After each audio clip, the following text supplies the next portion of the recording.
Alatsinainy fa 5 ny volana Martsa taona 2024 ampifaliana tompoko lahy sy tompoko vavy anotsy dia nay tokantranonao sy arabanay anao tonga sotana toy izao fandaharana dinika izao manasanao mpitiavana be izay anaraka izany hatramin'ny farany vahintsika amin'ny tsy alina ity tompona andraikitra teknika eo anivon'ny sifa nasehatra iombonana momba ny fananantany Andriamatoa Soavina Lahatra nasolo Arjery miarapa tompoko tonga soanao tanatin'ny fandaharana miarahaba ny IBS dia miarahaba koa ny mpanaraka ny fandaharana. Mazava ho azy resaka fananantany resaka aditany izay mahoraka be amin'izao fotoana izao ary tena hoe mitombo isanandro izay no iompana ny fandaharantsika ao amin'ny tsy alina ity izay indrindra ihany koa no ahatongavan'ny teknisianina avy eo anivon'ny sifa hitondra fanazavana makasikasika an'izay hitondra fahazava-tsaina ao antsika ny tokantrano any mialohan'ny tena hiatombohan'ny fandahana Andriamatoa Soavina Lahatra nasolo Arjery maro mety mbola tsy mahafantatra an'izany hoe sifa ny sifa aloha izany aloha dia tsara ny mampahafantatra antsika fa fiarahamonim-pirenena izy momba ny resaka fananantany araka ny efa natsidika teo fahoviana ary ohatrany ahoana izany hoe ny foronan'izany hoe sifa izany arak'izay voalazanao izay ny sifa dia fiarahamonim-pirenena sifa moa izany hoe sehatra iambonana ho an'ny fananantany na koa izy atao amin'ny teny frantsay moa zany solidarité des intervenants sur les fonciers vovonana firaisamonim-pirenena izy misehatra amin'ny fananantany ny antom-pisiny dia ny ampitambatra ampiray ireo mpisehatra rehetra amin'ny fananantany mba entina hanatsarana ny politika fananantany eto Madagasikara. Tanjona ao anatin'izy moa zany dia ny hoe hisitrahany malagasy rehetra indrindra fa ireo tantsaha ny zo fananantany dia ny sifa eo amin'ny 20 taona eo zay ny siny izany hoe nanomboka tany amin'ny taona 3 tany no niforona ny sifa ary tantsaha no namorona azy fikambanana tantsaha no ny etaentan'izy ireo mba hisitraka sy hampiasa ao anatin'ny fandriafalemana ny fananantany dia 20 taona tamin'ny herintaona zany zao no nisy ny sifa. Tsara ny mahafantatra an'izay tantara kely izay raka ankasitrahantsika Andriamatoa Soavina Lahatra nasolo Arjery nitondra an'izay misy horonan-tsary kely izay hoa raha antsika rehefa avy eo izy io mirakitra alatra tany ataoko hoe alatra tany ady tany eo amina orinasa matanjaka sy fianakaviana misy 520 eo eny Antsofimondry eny misy an'izy io Andriamatoa Soavina Lahatra nasolo Arjery mitaraina efa tamin'ny taona 1770 izy ireo no niado amin'izay hoe tandrzareo izay misy ny fahasandrazana tandrazana mihitsy moa izany kanefa dia lasan'ny olona manam-bola ho ny fitenin'ny tompon-tany ao arahantsika izay horonan-tsary izay dia avy eo antsika mitondra entina aminareo mety hoe vahaolana mety hoe atolo-kevitra avy amin'ny sifa mahakasika indrindra izany. Miarabantsika rehetra mahakasika momba ny raharaha alatra tany eny Antsofimondry dia manan-kambara satria zao miresaka aminareo zao dia isan'ireo mpandoro raha tsy Masafy Mao no anarako tany am-piandohana dia nividy tany dadabe anay sy bebe anay Raha Samuel sy Raha Tsara Raibe nividy an'io tany izy tamin'ny taona 790 ary mbola anananay hatramin'izao ny acte de vente tamin'izany fotoana izany sy ny certificat de situation juridique mariako fa ny dadabe anay Raha Samuel dia zanaky ny pastera Raintsimba izay vadiny Raha Zazamianta zanaky Rafarava Rasalama nananjanaka anankiroa dadabe anay io dia atsona hoe Raha Miaramanana sy Ramaka Samuelson. Raha Miaramanana sy Ramaka Samuelson dia samy mpandova zany an'le tany atsona hoe Fiadanantsoa eny Antsofimondry.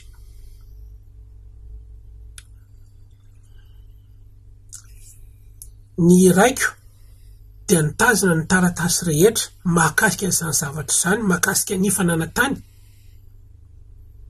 hatramin'ny hahafatesan'ny ireo ray aman-dreny teny aloha. Ny raiko dia antsoina hoe Ratsimbazafy 7 Samuel Mak. Izy no nitazona ny taratasin'ny tany.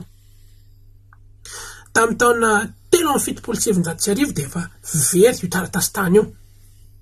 Fa nakany amin'ny fitsarany dadanay nikarakara'ilay izy ary rehefa nahazo duplicata vaovao dia izy no nitazona azy. Fa tamin'ny taona 777 nisy namaka ny trano dia ny taratasin'ny fananantany no lasa. Tsy fantatra izay namaky azy hoe iza, fa dia nanao fitoriany dadanay ka natao hoe plainte contre X no nanaovana azy satria tsy fantatra ilay olona nanao an'ilay izy.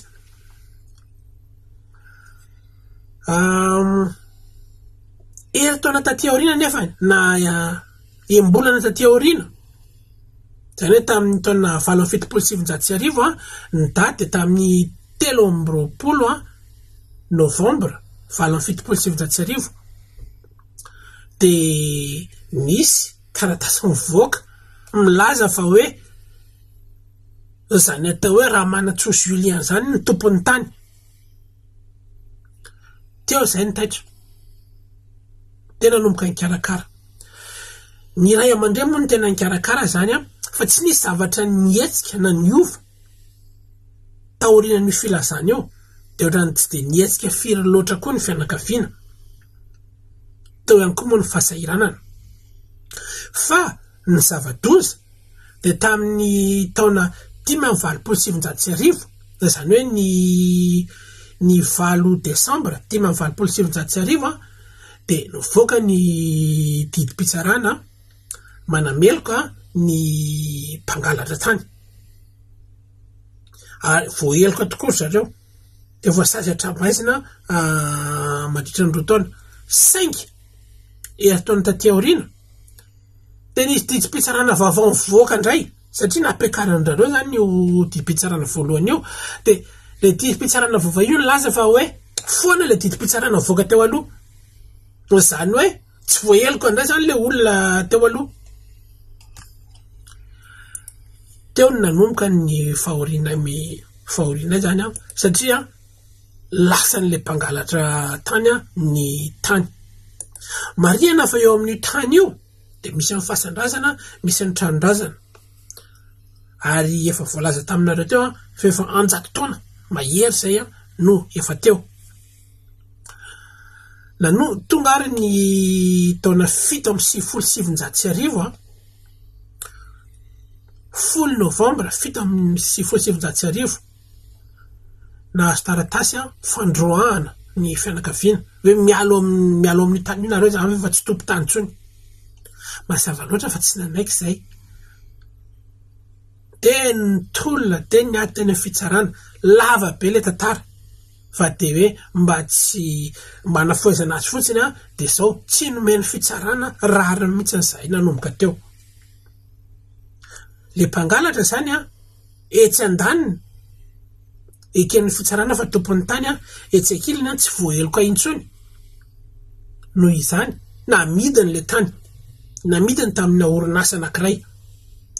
Dia io orinasa io ny vidin'le tany mbola tany be disadisa kanefa dia nikena novidiny tonga hatrany amin'ny 300 millions FMG ny vidanan'le tany 8 hectares eo Antsofinondry. Mazava loatra fa tsy nanaiky zahay fa nampiakatra ny raharaha teny amin'ny fitsarana. Indrisy nefa rehefa nametraka ny fitoriana zay ary nampiseho ny lainga rehetrarehetra natao sy nanadiady ny androta taratasy dia tena gaga fa misy tantara vaovao vao miforona nataon'le mpangalatra tany. Misy olona tsy fantatra lazain'le mpangalatra tany fa misy. Dia misy anarana mitovy amin'ny anaran'ny fianakavianay ao am'le tantara foroniny zareo fa tsy mifanintsy am'le zava-misy le tantara noho izany a nanao fitoriana ny fianakaviana manao hoe novain'ity mpangalatry ity a tamin'ny anarany a ny anaran'ny taninay zay zany aloha le izy de ny faharoa ny fitoriana faharoa nataonay de ny hoe misy zavatra be dehibe zay lainga foronina no ny nandeha zany ny fanadihadiana de misy zavatra be dehibe a tsy mitombona araky ny voalazaka teo hoe tantarany foronina olona tsy misy lazaina fa misy sisa de noho izay zavatra izay de nametraka fitoriana vaovao a ny fianakaviana de nangataka zany zay mba hoe ho jereo tsara reto a fa tsisy mitombona no manapirofo fa an'le raha manatsoa Julien tany sy ny fianakaviana be dehibe moa ny pitsipitsy ny tao anelanelan'izay fa de raha tsotsorina zany de izay voalasako izay ny tena nampalahelo de tsy nomeny fitsarana rarany zay a tamin'izay fitoriana izay de teo zany nanapa-kevitra hoe inary no atao de niezaka ihany zay a nanao an'le lalana ara-dalàna ohatra amin'izany fotsiny zao a nisy efa nisy fampiantsoana inefatra nataon'ny fampanoavana an'ireo olona voaroroy kanefany a tsy nandroso mihitsy le tantara tsisy zavatra mivoaka ohatrany hoe tena sakanana inina sakanana fotsiny tsy voaka ny marina de zay fanakanana tsy voahany marina zay na le hoe denis de justice zay zany ny tena tianay a ho toriana hoe fanahoana ny sakananareo tsy voaka marina fa zay eto manana pirofo fa zay voalazan'ireo olona rehetrarehetrareo a manao hoe anaza ny tany de diso daholo na ny anaran'olona na ny daty na ny fotoana sy ny sisa de natao zany le fitoriana kanefa moa kely fatatsika ny fiainana eto Madagasikara ny fianakaviana tsy hoe fianakaviana mpanefoefo vokany tsy mbola nahazo rarina tamin'ny fitsarana nandinika nefa le mpividin'ny tany misy disadisa zany tsy haiko aloha zay ny tany antsainy tany fa hitany hoe misy disadisa le tany a de namidiny tamin'ny orinasa vaovao indray noho ny namidiny tamin'ny orinasa vaovao le izy de eo koa be dehibe koa ny zavatra tsy ara-dalàna tsy hitanisa afa-tsy ny hoe tany amatsofinondro ve zay ao anatin'ny commune Sabotsina Mena de any avaly azo any avaratrany no anaovanao ny taratasy ohatra fotsiny zay fa de anisany zavatra tsy niady mihitsy moa zany fa de zareo samy matanjaka zareo samy mpanambola no nyresaka tao a de nividiny le tany no ny azony le tany a tamin'ny taona 1924 taona tarinan'izay a de ny 19 oktobra 1724 de tonga tao Antsofinondry a ny zandary 70 lahy mirongo fedina asa hoe hanafika anizana le andao tonga tao zareo a nandrefy tany tonga de didiny be sandry be fotsiny nanohatra ihany ny fianakaviana fa olona mirongo fiadiana ve inona no azo atao de nirefesany tao ny tany de milaza izy hoe ianareo a tsy maintsy miala eto eo zany de fa olana raha ikoavana be ny faharoa tamin'ny voaingana teo tamin'ny 24 febroary 24 de ny bulldozer mihitsy no nalefany de nandrodana trano 570 izy satria izy mieritreritra hoe manana ny rariny satria manana le taratasy zay azo tany amin'ny fitsarana ary resany zareo zay tena fitsarana satria tsy nanam-bola fa zay manana ny rarina eo amin'ny tany io ny razanay nefa eo fasan-drazanay efa eo zahay no ilevina ary efa 100 taona mahery zay ny teo fa tsy hoe vo zao zay vo tonga kanefa mo misy mpanambola tonga tampoka milaza hoe misy taratasy de narodany trano vokany lasa 4000 avanay lasa matory eny Ambojatofo eny amin'le lalana miakatra any amin'ny Tsirama iny eny matory rehefa avy niteta ny fianakaviana sy ny namana rehetrarehetra zay tsy afahana hijanonana ela be noho ny antony isan-karazany de natory zay ny amoron-dalana zany ny fiafaran'le fandrodanana trano zany ve natao hoe fitsarana zany ve natao hoe rariny ianao tompo tany indray ny voataka mafy any amin'ny marary ianao ka noho izany misy fanontaniana telo tiako apetraka iza no iaron'ny vahoaka malagasy madinika tahaka anay ny faharoa ahoana no tokony andrarana an'ireny fandrodanana trano ireny na tranona io na trano zareo na tranoniza ary ny fanontaniana fahatelo farany de mba tena tsy azo atao mihitsy ve manakana an'ireny mpanamboly ireny tsy hanome taratasy azy satria fatatsika fa iady amin'ny fokon'olona zareo iady amin'le olona amin'le toerana io zareo isisika izy noho le volany hoe efa nay ty tany ty fa ny olona manana ny rariny ny tazony eo amin'ny toerana io tsy mety miala ny olona de olana foana io zany mandrakizay ka raha mba misy zavatra azo atao re ho an'ny vahoaka malagasy fa tsy ho anay rery de aoka mba hirosona Ie mazava be ngamba ny fanazavana nentin'ny Andriamatoa Mahorakatsimbazafa iny makasika ny olana ara-tany sy ny zay hoe fandrobana tsy hoe fandrobana fa fangalana ny tanin'izy ireo izay nisy fanontaniana ny atefa taminao teo Andriamatoa Soavina Lahatra mikasika zay hoe inona ny tokony ataon'izy ireo zany amin'izay hoe olana efa mataonany maro resy foana zany zareo teny anivon'ny tribunal kanefa ny mangetaeta ny azony taniny ia araky ny narahantsika teo moa zany ireny karazana endrika isehoana olana fanana tany eto Madagasikara seho amin'ny endrika maro izy de ho anay ato amin'ny sifa moa zany manana sampanasa anankiray zay mandray fitarainan'olona makasika ny olana fanana tany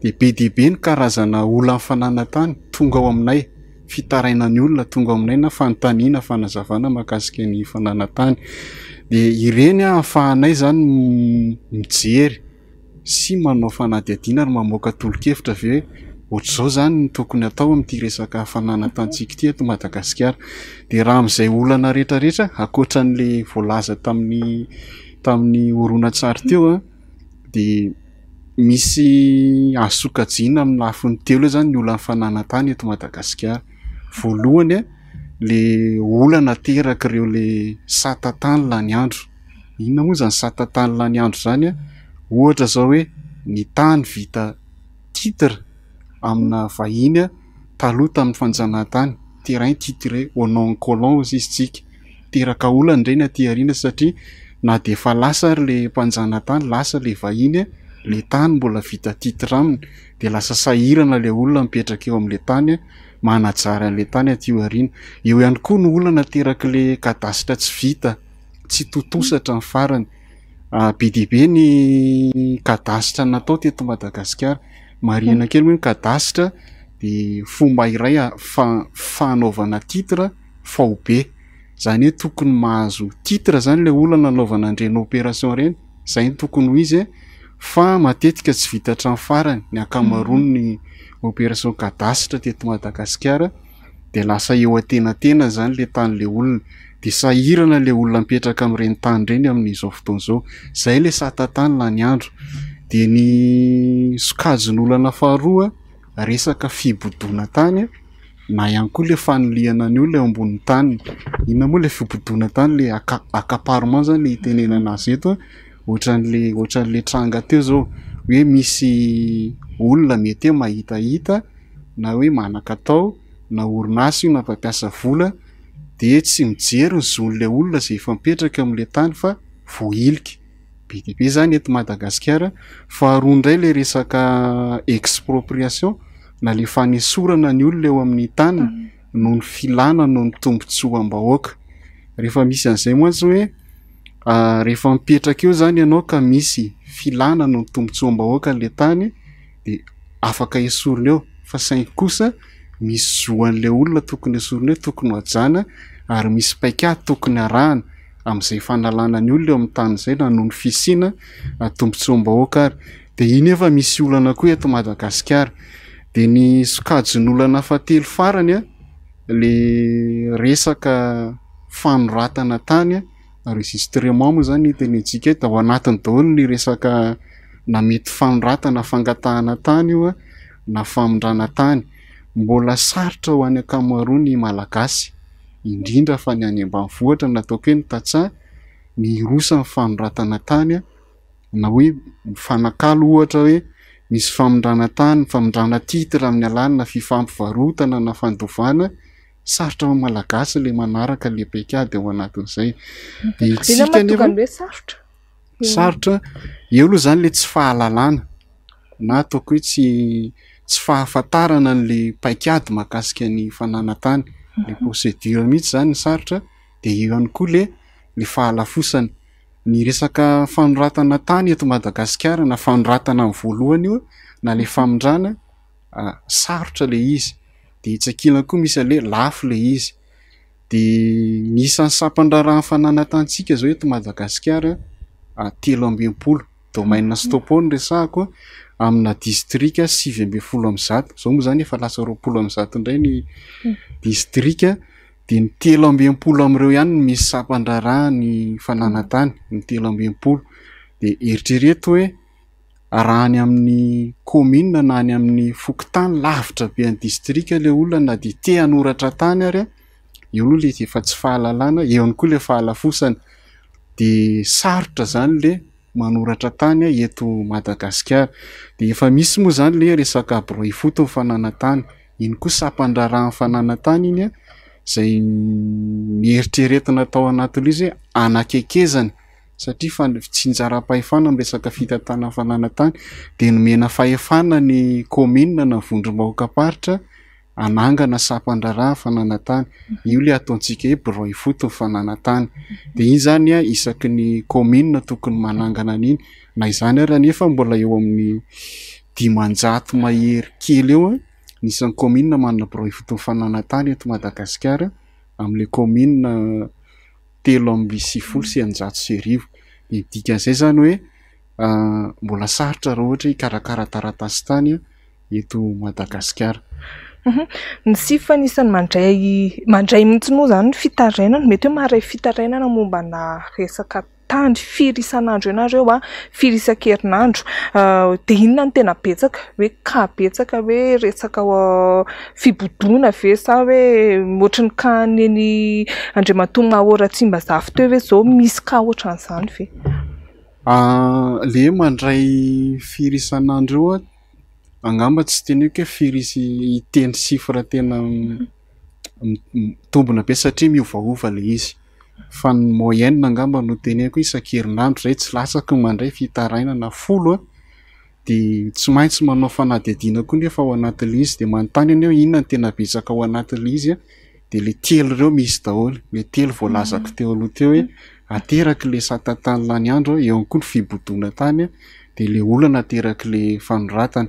De le fomba fiasa moa zany mandray an'le olona mitaraina de manao fanadihadiana de manoro lalana. Raha ohatra hoe mijery ny hoe inona no atao amin'le olona zay manao fitaraina de zay zany nataonay hoe manoro lalana azy ny tokony alehany ary mety manampy azy koa hoe amin'ny alalana fanetsehana mpisolo vava ohatra na ohatr'izany ampiana mihitsy zany le olona mahan'le olona indrindra ka mahakasika sohiombonana le olana na hoe mahakasika fokon'olona kokoa le olana le fanana tany de tsy maintsy jeritra zay hoe inona ny afaka atao nampiana le olona. Zay ny any amin'ny côté-n'le olona zay manao fitarainana. Fa le fahatongavan'le olona ao aminay koa ahafahanay mahazo atotan-kevitra sy atotam-baovao betsaka mahakasika ny fananantany, de ahafahanay ihany koa mamolavola tolo-kevitra na ihany koa hoe soso-kevitra, satria moa zay ny asan'ny firaisamonim-pirenena mitondra soso-kevitra ihany koa amin'ny alalan'ny atsisika zay atao na itaky zay atao entina hanatsarana le fitantanana ny fananantany. Raha ohatra hoe raisiny izay folo izay ao anatin'ny herinandro, mety firy amin'ireo mety hoe voavaha ny olana, de misy ve tena mety tsy voavaha mihitsy ny olana fa eny fampiritariteny foana?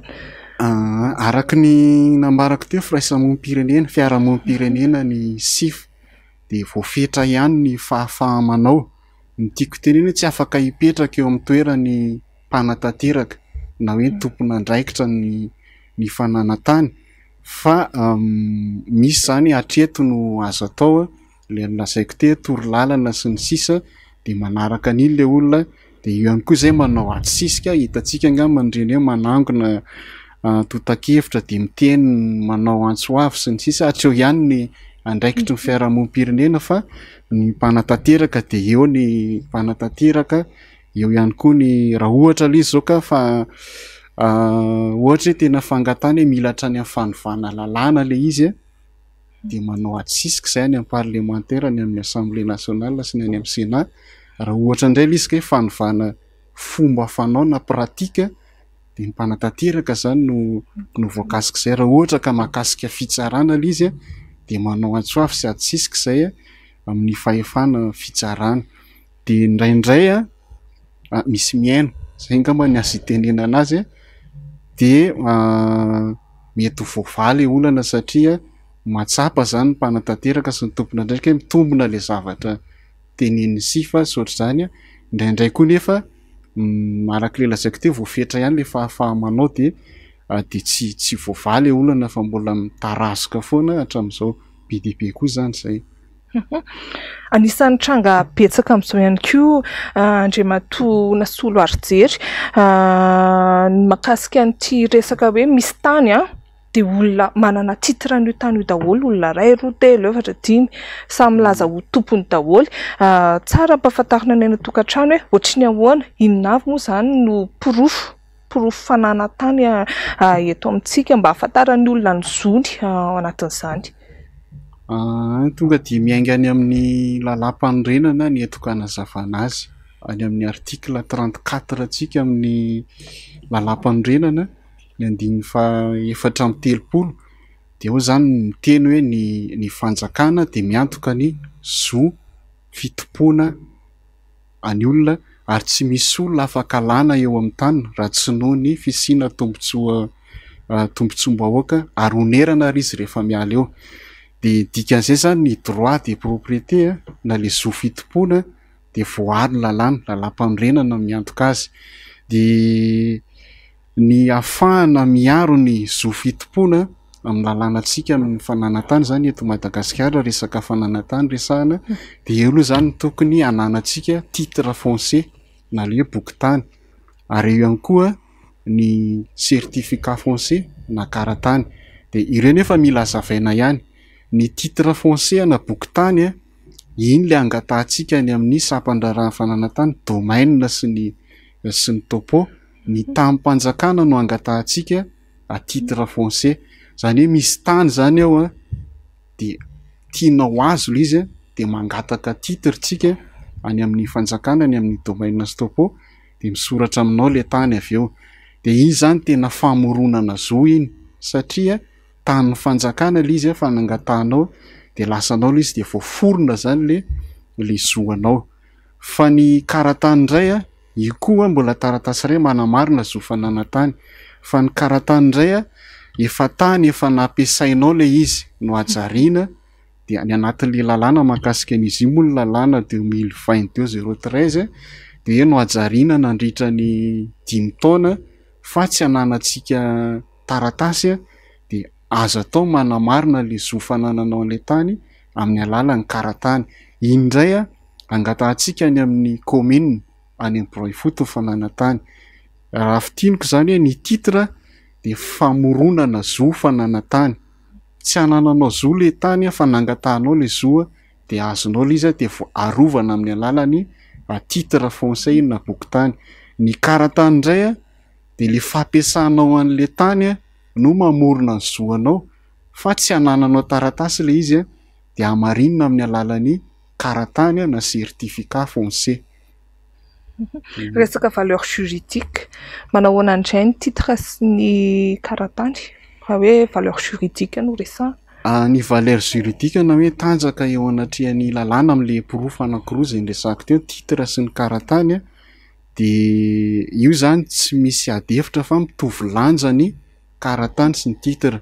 Fa maninona no hoe mitovy lanja satria samy lalàna no mamoaka an'le izy ny titre foncier na bokin-tany de le diditsy-volana na le ordonnance 60/146 no mifehy azy ny karatany indray de le lalàna 2022/013 de ny antony itenenako an'le lalàna samy ara-dalàna zany reo. Ka raha miresaka valeur juridique tsika de mitovy, tsy misy adefitra, samy porofo fananantany zany na ny titre foncier na ny certificat foncier. Fa eto nefa misy zavatra tiana zavaina kely. Valeur juridique le niresantsika teo fa rehefa samy entina atao porofo indray izy roa, ity indray zany le force na force probante de io zany ny mpanao lalàna de namelanja kokoa ny titre raha ampitahaina amin'ny certificat foncier na karatany. De ny antony satria misy antony anankiroa tena mazava be ny azo anazavana azy. Ny tany rehefa vita titre na hoe ny titre foncier de tsy afaka avadika ho certificat foncier na karatany. Fa ny karatany kosa na ny certificat foncier afaka avadika ho titre foncier na bokin-tany. Afaka ny teneko fa hoe tsy maintsy fa tsy hoe tsy maintsy. Zay mantsy misy mamoy koa hoe tsy maintsy avadika titre ny karatany. Tsy izay zany le izy fa raha tian'le olona ny hamadika an'le karatany ho titre de afaka ataony le izy. Tsy voatery lalàna nefa zay satria nambara teo samy porofo ara-dalàna reo amin'izao fananantany. Ny antony anankiray faharoa tsy mampitovy azy roa de ny tany vita titre fantatsika hoe vita tsatobato na hoe vita borne. Misy bornage zany ao anatin'ny fanaovana titre. Zany hoe mazava kokoa ny famaritana na hoe ny délimitation ny tany vita titre fa ny tany vita certificat foncier na karatany kosa tsy misy fanaovana tsatobato zany ao anatiny, tsy misy bornage de ny dikan'izay zany hoe matanjaka kokoa ny titre raha ampitahaina amin'ny karatany. Raha force ny resahana tanjaka ny porofo fa ny valeur kosa nefa mitovy valeur juridique. Resaka fanonerana ianao teo betsaka ihany zay hoe tan'olona tsotra lasan'ny fanjakana noho ny hoe fanaovana lalana ohatra sy ny maro hafa tombontsoa iombonana.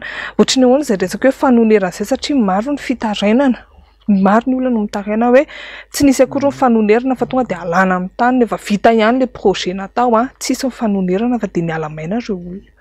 Marina tokoa zay voalaza zay. Raisiko ohatra zao ny kano fanaovana lalam-be mikodana zay eritreretintsika atao any amin'ny mampitohy any Antananarivo sy Toamasina. De ohatr'izay ihany koa le fametrahana ny tanàna vaovao nisy teny Ambohitrimanjaka de zao moa izy nafindra any Meritsa Tosika. De ny sifa anisan'ny nanao fanadihadiana tamin'ireny toerana satria maray fitarainana zany zay araka nambarako teo hoe misy olona tonga any amin'ny sifa de mitaraina hoe tsy voahaja ny zony ao anatin'le izy. Ka raha miresaka tsika resaka expropriation na fanesorana ny olona amin'ny taniny io zany fehezin'ny lalàna 62/023 de tokony hajana zay voalaza n'io lalàna io. Araka nambarako teo efa ny lalam-panorenantsika no miteny hoe tsy misy olona afaka ilika amin'ny taniny raha tsy noho ny fisiana tombontsoa bahoaka ary tsy maintsy onerana le olona sorony eo amin'ny taniny. De matetika nefa tsy voahaja ny ataoko hoe mpitondra fanjakana voaka hanao an'le tetikasa zay le zon'le olona zay tsy voahaja le paikady voalaza amin'le lalàna 62/023. Raisiko ohatra zao ao anatin'io alohany anaovana an'le foto-drafitrasa tsy maintsy manao an'le fanadihadiana io moa ataon'zareo enquête Komodo hady adina tanteraka, hady adina lalina zany iza mampiasa tany aiza am'ty toerana zay anaovantsika fotodrafitrasy ty. Vitsy zay a, de eo zany le hoe ambara fa ilana ho an'ny tombotsoam-bahoaka le tany. De misy fananganana, tokony misy fananganana komity eo na commission, misy mpikambana maromaro ao anatiny, anao fanadihadiana évaluation ny tenenana azy, hoe ohatry ny ahoana tokony le vola omena le olona, le onitra na le hoe fanonerana le olona zay tokony alana eo am'le tany. De matetika nefa reo rehetrarehetra reo tsy voadingana le telo voalohany fotsiny reo lazaiko reo, ary reo de efa tsy voajantsika fa tonga de mandeha le asa fanamboarana. Tsy teneniko intsony zany resaka hoe fanadihadiana amin'ny resaka étude d'impact environnemental social, reny efa tsy resako intsony fa le tena mahakasika ny fananantany resako eto. De matetika reo olona reo koa tsy mahafantatra, le olona mipetraka am'le tany de tsy mahalala an'izay zon'izay izy, nefa ao anatin'ny lalàna 62023 io, raha tsy manaika na toka ihany koa hoe tsy mahafa-po azy le fanorerana zay eritreretina omena azy, mbola manana lalana izy anao fitarainana any amin'ny tribunaly hoe tsy manaiky an'ity za, de miandry ny didim-pitsarana indray vao afaka esorina eo le olona.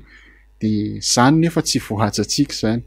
De eo indrindra zany ny antom-pisian'ny firaisamonim-pirenena ohatran'ny sifa hoe hiaro an'le tombotsoa sy ny zoany reny olona reny, tsy hoe manohatra le fotodrafitrasa akory, zay zany tsara ahitsy koa zay, tsy manohatra fa mpandrosoana, satria matetika rehefa misy ohatr'ireny de miteny foana ny any amin'ny ankilany hoe reo indray zareo fa anakana fa mpandrosoana, tsy any zany le izy ny sifa de anisan'ny voy an'io fametrahana tanàna vaovao io. Tsy haiko moa raha mbola misy fotoana nazavana azy rehefa avy eo, fa ao anatin'le izy kosa tokony hajaina foana ny zoan'le olona, ny rariny sy nitsiny ho an'le olona voakasika le tetikasa.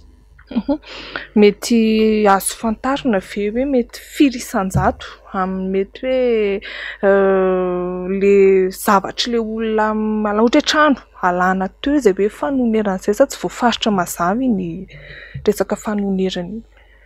Iny zany araka ny lazaiko teo ny anatin'le lalàna 62023 de misy commission tokony hatsangana, de mpikambana am'le commission le izy mitarika azy ny préfet raha ohatra ka au niveau an'ireny faritra le tetikasa atao na ihany koa hoe chef district, de mpikambana ao anatiny mazava ho azy ny amin'ny sampany raharaha fananantany, ny avao amin'ny teti-bola na ny finance, de raha mahakasika travaux publics le izy, ny avy amin'ny travaux publics, ary tokony misy olo-tena le vahoaka, le olona voakasika le fotodrafitrasa ao, de miankina amin'ny évaluation na fanadihadiana ataondreo zany le valeur na le hoe le vola tokony omenan'le olona fa araky ny nambarako teo hoe arakaraky le fampiasana an'le tany sy ny fomba nananan'le olona an'le tany sy ny zava-misy eo ambonin'le tany, miankina amin'izay zany izy ka tsy voafaritrytsika eto izy, fa ny teneniko teo fotsiny hoe raha tsy afa-po amin'iny le olona de mbola manana voie de recours mitaraina any amin'ny fitsarana. Misy ihany koa inona indray mahatonga an'le hoe manana taratasy mazava le olona kanefa very ihany ny tany rehefa tena raikitra ohatra hoe hiadivana amin'ny olon-kafa, nefa manana taratasy mazava izy de resy izy avy eo na hoe miala maina amin'le tany. Misy tranga ohatr'izay tokoa, misy an'izay koa karazana olona izay tonga ao amin'ny sif, de io moa zany ny titre foncier fa natao hiaro an'le zo fananantan'le olona, de ny magaga nefa hoe lasa tsy maharo indray ve zany le titre rehefa mitonga le trangan-javatra ohatr'ireny, satria misy olona hafa indray manana titre hafa akoatran'le fan'le olona zay efa manana le izy amin'ny fotoana iny. De io moa zany ny resahantsika eto ny resaka amin'ny ankapobeny, le principe ohatra zao ny tokony lalàna mahakasika ny fananantany, fa any ambadika ihany koa nefa mety misy mahita lalana hafa. Ny tiako tenenina eto hoe mety misy hoe manan-katao, mety manao kolokolo ohatra na mampiasa osika sy ohatr'izany de mahazo taratasy hafa ihany koa izy dia iny zany miteraka olana iny. Nisy ny fanapahan-kevitra navoakan'ny ministra ny fanajariana an-tany voatselakory izay mahakasika ny hoe miato aloha ny fanomezana tany-panjakana. Mbola tsy fantatro moa zany hoe mandra-pahoviana io midika inona ho an'ny sify izay hoe fampiatomana izay aloha ny fanomezana tany-panjakana. Marina tokoa fa nisy an'izay fanapahan-kevitra ny raisin'ny ministera misahana ny fananantany. Andriamatoa minisitra moa vao tonga teo amin'ny toerana izy tamin'ny volana janoary iny dia ny fanapahan-kevitra voalohany tamin'ny filan-kevitry ny ministra dia hoe hanova ny lalàna mahakasika ny tany-panjakana azo amidy. Azavay kely aloha ilay tany-panjakana azo amidy dia hiditra amin'ilay izy rehefa avy eo. Eto Madagasikara zany misy satatany anankitelo. Zaraina ao anaty satatany anankitelo ny tany eto Madagasikara. Dia eo ny tany-panjakana, dia ny tanin'olon-tsotra ary ny tany manana sata manokana. Ny tany-panjakana indray mizara roa. Misy ny tany-panjakana tsy azo amidy. Izy zany ilay domaine public. Dikale tany-panjakana tsy azo amidy dia tany io ampiasaina ho an'ny tombotsoan'ny daholobe. Tsy afaka atao fananan'olon-tsotra, tsy afaka omena olona zany na zaraina amin'ny olona. Dia misy indray ny tany-panjakana azo amidy. Ny tany-panjakana azo amidy indray dia izay tany fananan'ny fanjakana. Mety tany vita titra zany io fa hita malagasy no misoratra amin'ilay titra, vita titra fanjakana izy izay. Na ihany koa ireo tany lava volo, tany mipetra-potsiny, tany tsy misy mampiasa. Ohatra ny hoe tampi-tanety ho sisitsika zany, ireny zany tany-panjakana azo amidy ireny. Dia ilay fanapahan-kevitra hoe ahato aloha ny fizarana tany-panjakana azo amidy. Ny dikan'io zany dia hoe any anatin'ilay naoty ihany moa zany ao anatin'ny 90 andro no ahato ilay fanomezana tany-panjakana, satria arak'ilay voalaza tao anatin'ilay izy be dia be ny olana teraky ny fizarana tany-panjakana, be dia be ny kolikoly ao anatiny dia mila ovana ny lalàna mahakasika ny tany-panjakana azo amidy na ilay domaine privé de l'État. Dia ny fijerinay sifa ao anatin'ilay izy izay zany dia isan'ny mivoy foana hoe mila jerena fomba fizarana tany eto Madagasikara. Accès à la terre zany ilay resahantsika eto. Hafa ny accès à la terre dia hafa ny sécurisation na droit de propriété. Satria tsika rehefa miresaka fananantany dia saika aty amin'ilay fanaovana proof fananantany foana vao resaka titra sy karatany. Dia any no tena lahara-pamehantsika hoe ahoana fomba atao mba hizarana titra be dia be, hizarana karatany be dia be. Dia izay nefa mahita hoe ny tsy fananana tany ny tena olana eto Madagasikara. Ny fomba fahamalagasy misitraka tany, satria ny 700 ny fomba nazahoa malagasy tany na hoe nanana malagasy tany dia saika mbola fandovana avokoa. Izany efa tany efa lova no lovany ilay taranaka aty aoriana, dia mbola ireo koa no lovana any aoriana. Dia tokony hisy zany karazana fandaharana asa na politika manokana fitsinjarana tany eto Madagasikara. Ka raha hitsinjara tany tsika, ny tany-panjakana voakasika izay fa tsy ny tanin'olon-tsotra. Izany hoe ity resaka tany-panjakana azo amidy ity zava-dehibe zany izy ity. Dia eto zany izay dia manara ohatra hoe tokony ho jerena tsara. Raha ny faniriana zany dia tokony tsy hisy tantsaha-tsy hanana tany zany intsony eto Madagasikara. Tokony fanamorana ny fomba hisitrahan'ny malagasy any kokoa tany no endrika hitondrana ilay fanovana ilay lalàna mahakasika ny tany-panjakana azo amidy. Tokony ihany kokoa zany ny asiana devitra ahoana ny hanamorantsika hizarana n'ity tany-panjakana ity. Tsy hoe manao fampitahany za fa any amin'ny firenena hafa, raisiko ohatra zao hoe Côte d'Ivoire. Ny politika zareo ahoana ny fomba tsy hanana fanjakana tany betsaka indrindra fa ho ampiasain'olona. Fa ny eto amintsika indraindray sao dia fanohatra amin'izany ilay atao hoe ho alain'ny fanjakana daholo ilay tany dia fanamorana tany ho an'ny mpampiasa vola vahiny no tena ataontsika, nefa ny tantsaha ny azo raisina ho mpampiasa vola. Dia ireny zany no tokony atao hoe raha hanova an'ity lalàna mahakasika ny tany-panjakana azo amidy antsika, mba jerena fomba hanana ny tantsaha malagasy tany.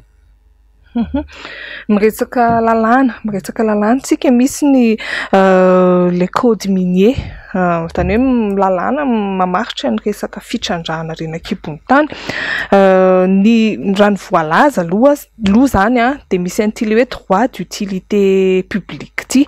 Raha ny zava-misy mety mbola hitombo ihany ny olana ara-tany eto amin'ny Madagasikara satria araka ny politika mpanjakana, politika amin'ny ankapobeny fanjakana navoakan'ny Prime Ministre dia manodidina any 20 eo ny projet na ny tetikasa resaka fitrandrahana reny an-kibon'ny tany eto Madagasikara.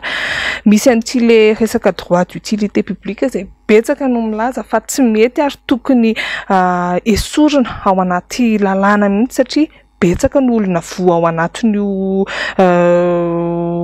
filazana hoe tetikasa fangatahana n'ity le fahazon-dalana ity zany.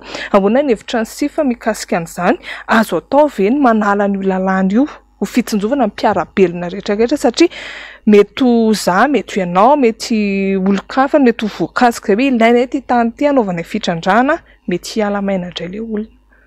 Ia, mahakasika ny arenan-kibon'ny tany tsika moa zany zao voanana voalalàna mahakasika ny fitantanana ny arenan-kibon'ny tany. Vao tamin'ny taona lasa iny tafavoaka le lalàna vaovao 2023-07 dia alohany amoahana ny lalàna iny efa nanao fangatahana natokany koa hoe atsisika izay firaisamoam-pirenena tao anatiny ny sifa mba hoe atsara kokoa zany indrindra fa mahakasika ny fifandraisana izy amin'ny fananantany satria ao anatin'ny lalàna iny ny lalàna ny arenan-kibon'ny tany na le teo aloha na le amin'le zao zany rehefa manana droit de propriété tsika zo fananantany dia ny eo ambony tany ihany aloha zany no antsika fa ny ao ambanin'ny tany tsy ananantsika zo fa fananam-panjakana ny ao dia iny le angatahantsika fahazoan-dalana ny amin'ny fanjakana rehefa te hitrandraka ao amin'le ao ambanin'ny tany. Dia i Madagasikara efa voatsinjara ho efamira na efajoro carré minier maromaro dia le carré iny zany no angatahantsika any amin'ny ministera ny arenan-kibon'ny tany. Dia misy karazany telo ny fahazoan-dalana ny arenan-kibon'ny tany, misy le permis de recherche, misy ny permis d'exploitation, dia misy ihany koa le fahazoan-dalana natokana ho an'ny fitrandrahana artizanaly. Telo ireo le izy.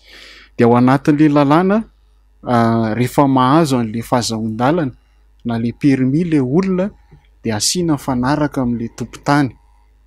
Dia eo nefa no mipetraka ny olana satria mazava be fa ho lafa ny tompon-tany dia ho lafa mahazo an'le fitrandrahana ny arenan-kibon'ny tany. Dia mifanaraka zany, mila mifanaraka atao an-tsoratra le rotonta, le tompon-tany sy le tompon'le fahazoan-dalana. Dia matetika nefa tsy mipetraka izay fifanarahana izay. Dia iny zany isan'ny nangatahana tato amin'ny firaisamoam-pirenena talohany namoahana n'ity lalàna mahakasika ny arenan-kibon'ny tany ity hoe alohany hanomezana fahazoan-dalana fitrandrahana arenan-kibon'ny tany no tokony mifanaraka amin'le tompon-tany le olona na le olona mampiasa an'le tany. Izany hoe tokony fepetra iray takiana ahafahana manome an'le fahazoan-dalana hitrandraka arenan-kibon'ny tany ny fifanarahan'le olona amin'le tompon-tany. Dia tsy izay nefa ny zava-misy tsy izay ny ao anatin'le lalàna amin'izao fa ohatran'le taloha ihany rehefa mahazo fahazoan-dalana izy dia mila mifanaraka amin'le tompon-tany. Dia ao anatin'io lalàna mahakasika ny arenan-kibon'ny tany ihany koa le resaka nolazainao teo hoe misy an'le resaka déclaration d'utilité publique. Ny ao anatin'izy moa zany hoe rehefa misy fitrandrahana atao ka misy foto-drafitrasa atao mifanaraka amin'iny fitrandrahana arenan-kibon'ny tany le resantsika eto ka mila manao foto-drafitrasa le mpitrandraka na le olana azo le permis dia azo deklarena hoe pour utilité publique zany le tany voakasika le foto-drafitrasa atao an'iny. Dia iny zany no tena isan'ny nanaovanay fitaraina sy fitakiana koa talohany namoahana le lalàna. Raha mitentsika fitrandrahana intérêt-ana mpitrandraka le resahana io zany hoe privé, intérêt-ana privé le izy, intérêt-an'le raha ohatra ka société le hitrandraka tsy mitombona mihitsy zany hoe ho deklarena pour utilité publique le izy fa saingy le lazaiko teo tsisy ny ainy moa zany le fangatahana de mbola ao anatin'ny lalàna. Le lalàna vao tamin'ny herintaona ny lany de hitantsika moa zany ahoana natao hoe mbola afaka tsaraina ve le izy afaka mbola atao ve mitaky an'izay fanatsarana izay. Fa mety azo eritreretina ve ny sin'izay fanatsarana izay satria araka ny tena hoe tsisy mihaino hatreto nefa ny betsaka ny olona mitaraina mahakasika an'izy. Hoe azo eritreretina sy tsy azo eritreretina fa andray ohatra zao za ohatra tamin'ny taona 2024 raha nahitsika nisy fanovanana lalàna mahakasika ilay fitantanana ny tanin'olon-tsotra tsy vita titra na le propriété privée non titrée. Iny zany teo aloha izy lalàna 2006-031 de tamin'ny 2021 zany nisy fikasany mpitondra fanjakana tamin'izany hoe andao vantsika indray ty lalàna ty de misy fanovanana entiny zany tao.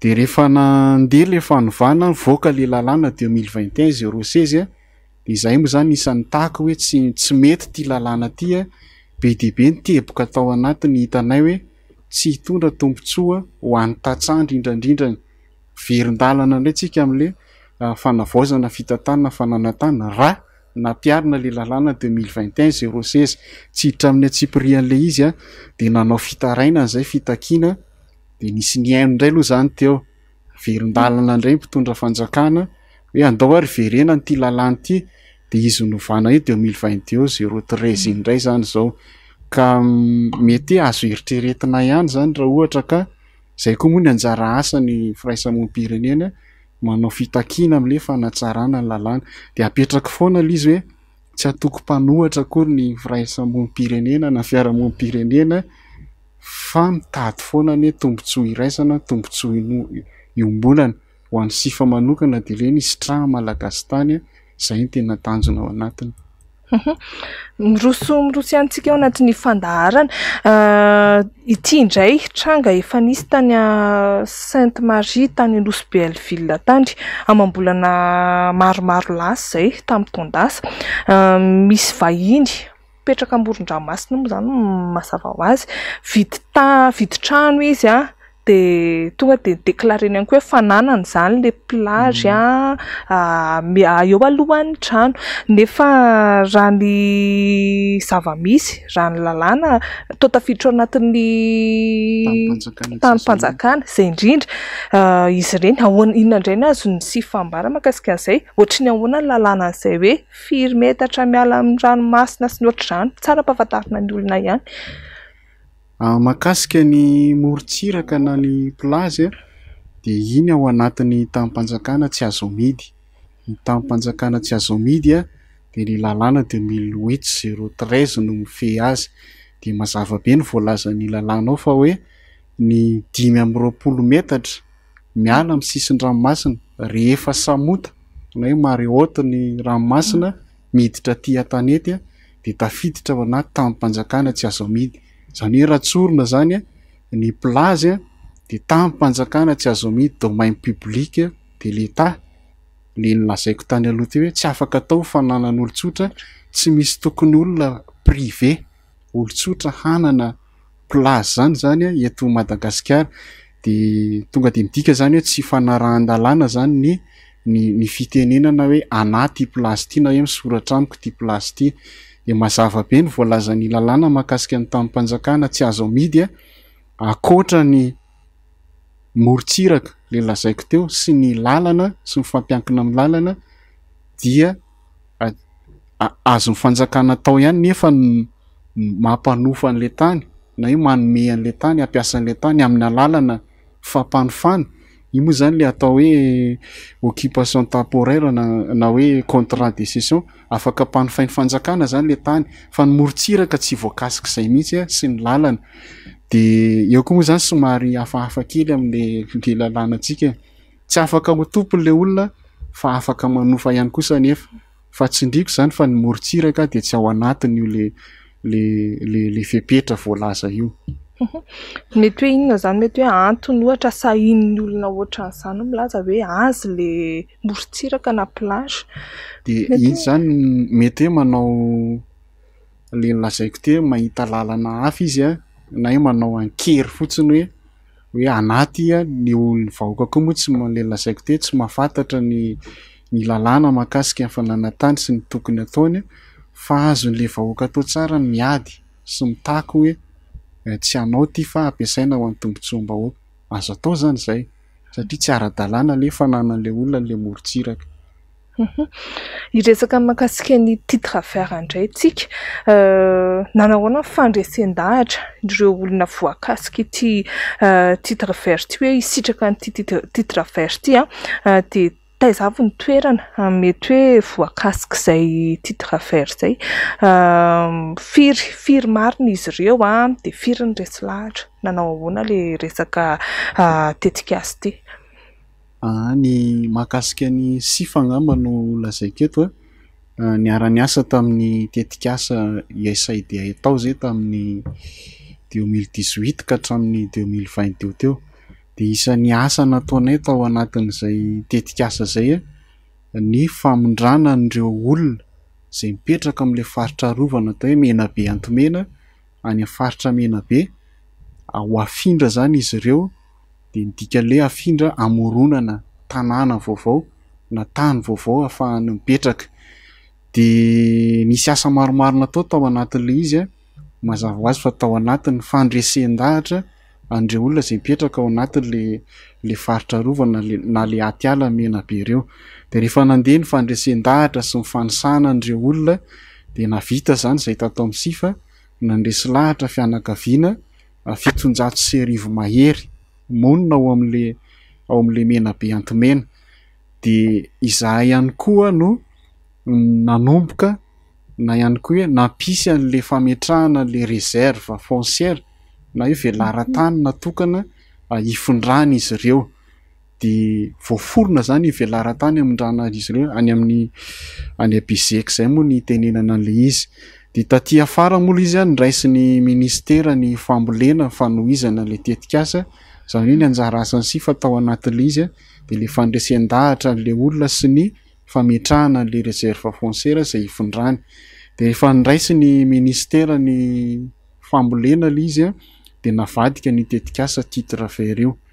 Dia ny tetikasa titre vert moa ny fahazahoako azy tetikasa ministera ny fambolena izy io natao hanomezana tany ho an'olona. Ny dikany zany hoe fanamorana fomba hananana tany. Dia misy kajo maromaro izy, misy toerana maromaro efa nanaovan'ny ministera ny fambolena azy io fa le kasika ny morondava le lazaiko teo hoe nijanona treo moa zany ny asan'ny sifa dia tsy manana atotan-kevitra sy atotam-baovao mitoy an'le izy amin'izao fotoana izao efa tafafindra tokoa ve le olona satria isan'ny fepetra ray lehibe ahafahan'le olona mifindra hoe efa tafapetraka ve le foto-drafitrasa any amin'le toerana izay ifondran'le olona.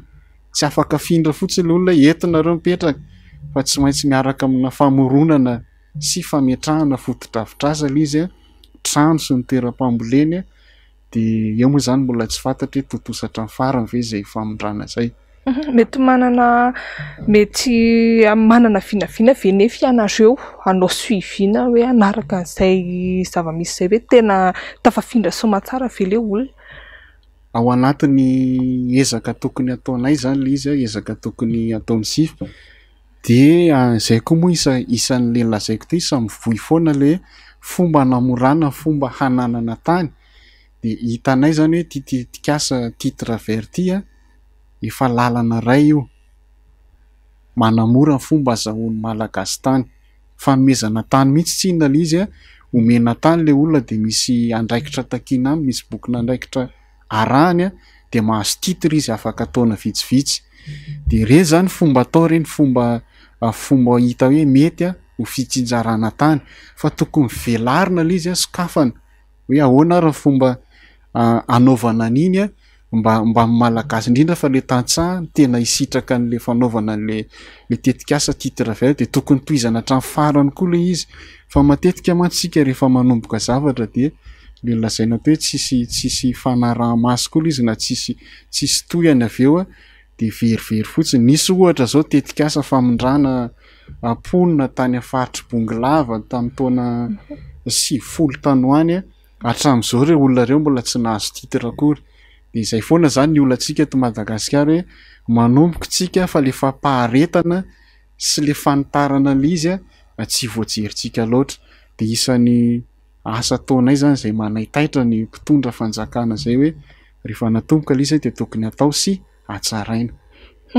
Amara-pagnana ny fandarantsika satria efa mandeha de mandeha ny ora mety ho voavavy ny olana ara-tany eto Madagasikara satria raha tsikaritra aloha efa nisy foana ny olana ara-tany fa mitombo vao tamin'ny herinandro raha ohatra fianakaviana manodidina 100 eo indray nalana tamin'ny tany sy ny trano ny tetsy Anosy 100 Atsinanana izay raha tsy diso bodony vahiny lasa ny vahiny le tany izany hoe misy foana zany le tranga mety azo heverina ve ho an'ny sy fa inona ny tena vahaolana hisorohana sy alana ny fibodona tany ny fangalarana tany ao anatin'izao hoe tena mampirongatra an'le tranga zao.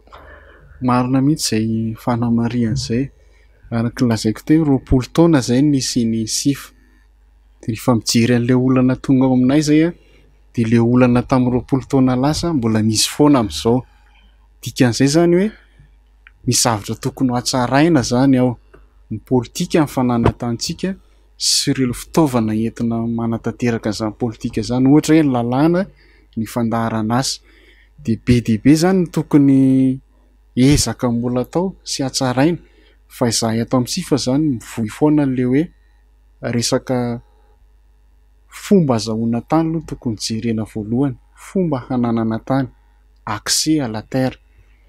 De tokony jerena ihany koa ny fomba fampiasana tany na le fandaminana fampiasana ny tany io miaraka amin'le fanajariana ny tany satria ny antsika mahita fa malalaka be Madagasikara 582 000 mahery kilomètre carré eo Madagasikara de misy olona eo amin'ny 29 millions eo ao anatiny. Madagasikara tsy afaka hitombotsony fa le olona ao anatiny no mitombo. Zany hoe tsika mitombo 3 isan-jato isan-taona eo. Dikan'izay zany hitombo foana filana tany eto Madagasikara. Ka raha tsy zao tsika de mijery ny fomba fandaminana fampiasana ny tany sy ny fizarana ny tany de hisy olana foana zany resaka fananantany. Tsika lasa variana amin'ny resaka pirofo-fananantany, fanaovana titra sy karatany. Fa ireo teboka telo eo zany tena voizinay ato amin'ny sifa foana hoe resaka fijerena fomba hananana tany indray fandaminana fampiasana ny tany sy ny fanajariana ny tany indray zay tsika vao miresaka le fiarovana ny zo fananantany. Resaka fanajariana ny tany ity zava-dehibe. Izao moa zany efa lasa ministera fanajariana ny tany ny fiantsoana azy satria le lazaiko teo malalaka be Madagasikara.